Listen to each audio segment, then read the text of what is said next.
আসসালামু আলাইকুম। আমার সার্জিক্যাল এক্সপিরিয়েন্স 23 বছরের। এই 23 বছরে আমি অসংখ্য আসলে বার্ন পেশেন্ট ডিল করেছি। বার্ন বা পুড়ে যাওয়া রোগী আসলে চিকিৎসা করা কষ্টসাধ্য।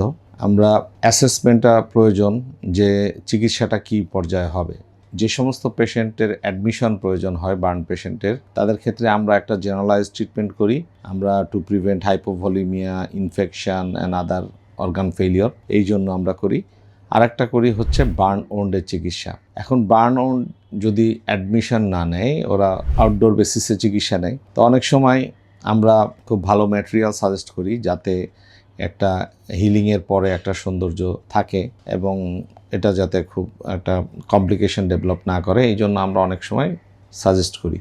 কিন্তু দেখা যাচ্ছে যে আমাদের দেশের পেশেন্টরা নানাভাবে প্রতারিত হয়ে থাকে। তাদেরকে কবিরাজরা বলে যে এটা শুকিয়ে যাবে, এটার এরকম ভালো চিকিৎসার দরকার নাই। অনেক হাতুড়ে ডাক্তাররা তারাও বলে, এবং অনেক সময় যারা এক্সপেরিয়েন্সড না তারাও হয়তো সাজেস্ট করে যে এগুলোর এরকম একটু কস্টলি ম্যাটেরিয়াল দিয়ে ড্রেসিং না করলেও চলে।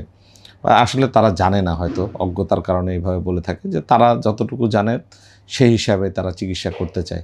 এবং আমাদের দেশের মানুষের একটা সহজাত প্রবৃত্তি হচ্ছে যে তারা যে কোনো জিনিস হচ্ছে অপারেশন ছাড়া চিকিৎসা নিতে চায়, এবং এই সুযোগটাই অনেকে নেয়।